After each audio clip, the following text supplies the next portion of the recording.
শুধুমাত্র পাউরুটি আর কলা দিয়ে আপনি ঘরে বসেই সুন্দর ডিজার্ট বানিয়ে নিতে পারবেন ঘরোয়া কিছু উপকরণ দিয়ে। চলুন তার সম্পূর্ণ রেসিপি আপনার সাথে শেয়ার করব। এর জন্য প্রথমে লাগবে 2 পিস ব্রাউন ব্রেড আর একটা কলা, আস্ত কলা লাগবে।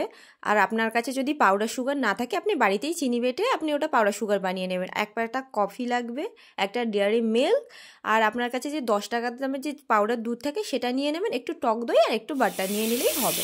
একটা খালি প্যানে একটু বাটার নিয়ে সেটাকে হিট করে নেবেন, তাতে দিয়ে দেবেন 2 পিস পাউরুটি। ওটাকে ভালো করে সেঁকে নিতে হবে, তার জন্য কিছুক্ষণ মিডিয়াম ফ্লেমে রাখবেন। একটা পিঠ সেঁকে গেলে আবার কিছুটা পরিমাণে তাতে বাটার দেবেন।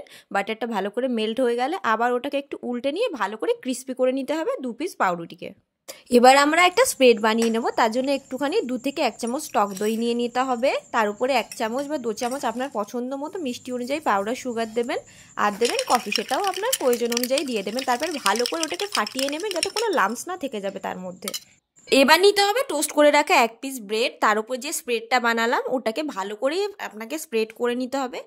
আর যে আগে থেকে কলাগুলো কেটে রেখেছিলাম, আমি একটা সাইজে কেটেছি, আপনারা আপনাদের স্টাইলে কাটতে পারেন, সেটাকে সাজিয়ে নেবেন। আর তার উপরে যে ড্রাই মিল্ক সেটাকে একটু গ্রেট করে সুন্দর দই যে ব্যাটারটা বানিয়েছিলাম ওটাও ভালো করে স্প্রেড আউট করে নিতে হবে এর উপরে। তারপরে দিয়ে দিতে হবে পাউডার যে দুধ, সেটা কিছুটা পরিমাণ কফি, আপনি চাইলে কফিটা স্কিপও করতে পারেন। তারপরে যে কেটে রাখা কলাগুলো আবার একটা লেয়ার তৈরি করে নেবো, তারপরে উপরে দিয়ে দেবো পাউরুটি আর ডেয়ারি মিল্কের একটা টুকরো, ওর থেকে আবার একটুখানি দিয়ে দেবো পাউডার দুধের গুঁড়ো আর অল্প একটু কফি। তারপরে আপনার পছন্দ মতো শেপে আপনি কেটে নেবেন, আমি লম্বা সাইজেই কাটলাম।